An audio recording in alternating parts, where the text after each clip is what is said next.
দোলের দিনে তরুণ কুমার নামে একটি ছেলেকে পিটিয়ে শেষ করে ফেলা হয়েছে। কোথায় ঘটেছে? ভারতের দিল্লিতে। একটা বাচ্চা তার বাবাকে নাকি রং দিতে গেছিল। সে যখন তার বাবার উদ্দেশ্যে রং ছুঁড়ে মারে, তখন সেই রং নাকি গিয়ে অন্য ধর্মের অর্থাৎ ইসলাম ধর্মের এক মহিলার গায়ে পড়ে। তখন শুরু হয়ে যায় বাকবিতণ্ডটা। কেন আমার গায়ে রং দিল? তারা বলেছে ছোট বাচ্চা ভুল করে আপনাকে রং দিয়ে ফেলেছে।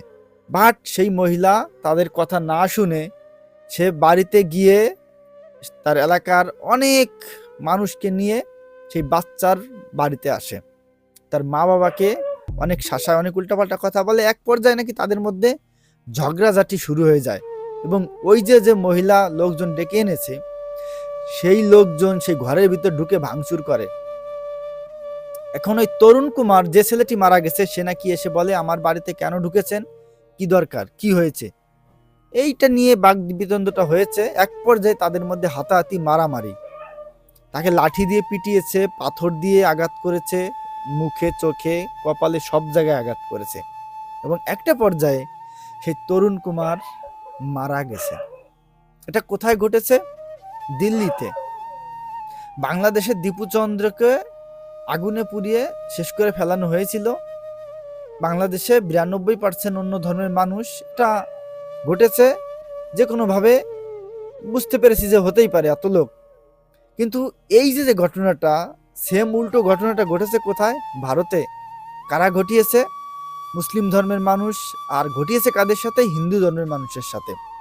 বাংলাদেশেও একজন হিন্দুকে মিথ্যা অভিযোগ দিয়ে পিটিয়ে শেষ করে ফেলা হয়েছিল। আর দিল্লিতেও ঠিক একইভাবে গায়ে রং লাগার কারণে তরুণ কুমার নামে একটা ছেলেকে শেষ করে ফেলা হলো। কি বলবেন? বলার কি আছে? কিচ্ছু আছে? অনেক কিছু বলার আছে, বাট আমি বেশি কিছু বলতে পারছি না। যেখানে ঘটেছে, যারা ঘটিয়েছে, সেই জায়গার লোকজনই ভালো করে জানে আসলে এটা কিভাবে কি হয়ে গেল। একটু রং লাগার কারণে একজন মানুষকে শেষ করে ফেলতে হবে কেন রে ভাই? বাচ্চা মানুষ ভুল তো করতেই পারে। আর রং এমন কিছু না যে মহাভারত অশুদ্ধ হয়ে গেছে, তারপরেও সেই ছেলেটিকে শেষ করে ফেলা হলো। এগুলো আমার মাথায় রাখার কিছু না, আপনারা মাথায় রাখেন। আপনারা মাথায় রাখেন আসলে ব্যাপারটা কি। তবে ঘটনাটা সত্য। অনেক নিউজে দেখলাম একেবারে পারফেক্ট নিউজ।